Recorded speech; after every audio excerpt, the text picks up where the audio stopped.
Cara mengendalikan emosi. Coba kita bayangkan, suatu ketika difitnah oleh seseorang, apakah langsung marah? Sebenarnya reaksi kita sangat menentukan.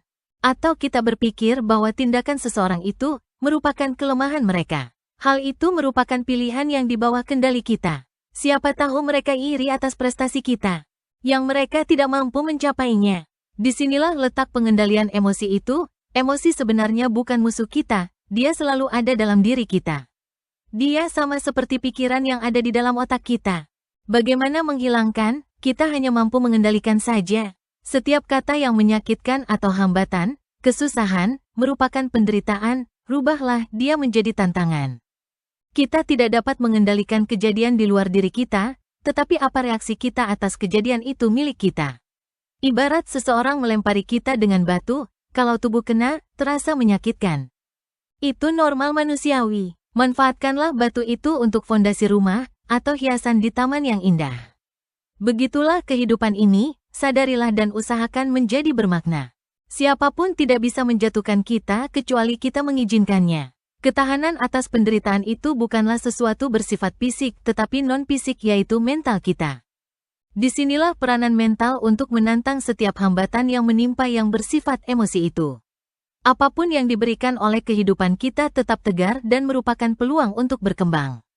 Anggaplah sebagai suatu ujian yang diperlukan untuk setiap kenaikan kelas kualitas kehidupan itu. Ketahanan mental itu tidak diperoleh secara mudah, perlu waktu untuk menyadarinya dan memperkuatnya.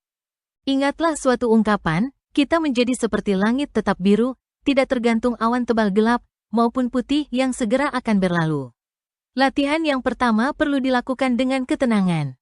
Bila mendapatkan kesusahan, tariklah nafas dalam-dalam, agar ada jeda waktu untuk berpikir, tidak langsung bereaksi. Ibarat pohon diterpa badai, dia batang tetap tenang mengikuti arah badai. Menunggu dia reda kembali. Biarkan emosi mereda tetapi tetap waspada untuk tindakan selanjutnya. Ini menandakan kitalah yang memegang kendali, bukan keadaan yang berada di luar diri kita. Latihan berikutnya, kita akan selalu diuji, yang waktunya tidak bisa ditebak, dan tidak mungkin untuk menunda, harus dihadapi, jadi harus selalu siap sedia.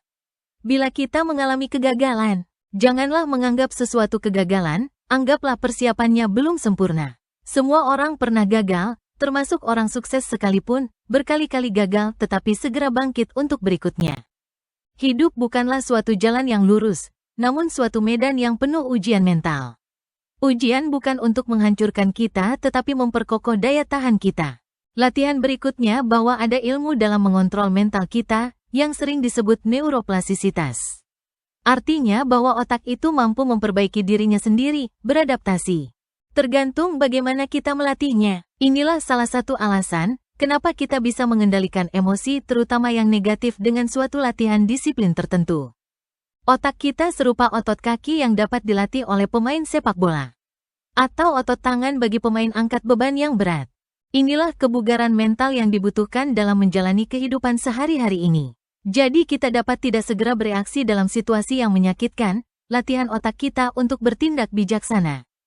Walaupun diprovokasi oleh seseorang, ibarat jalan setapak di tengah hutan yang berbahaya, kita dapat membuat jalur baru yang positif dan lebih aman. Jalur yang lama akan hilang ditumbuhi semak-semak dan jalur baru yang lebih baik dan lebih kuat. Termasuk seperti latihan meditasi sehari-hari membuat kesadaran dan kebijaksanaan berkembang. Inilah sekilas latihan pengendalian emosi kita, terutama yang negatif yang tidak akan merugikan diri sendiri. Mungkin ada yang lebih lengkap. Anggaplah ini sebagai pemicu untuk lebih memperdalam selanjutnya. Semoga dapat menginspirasi.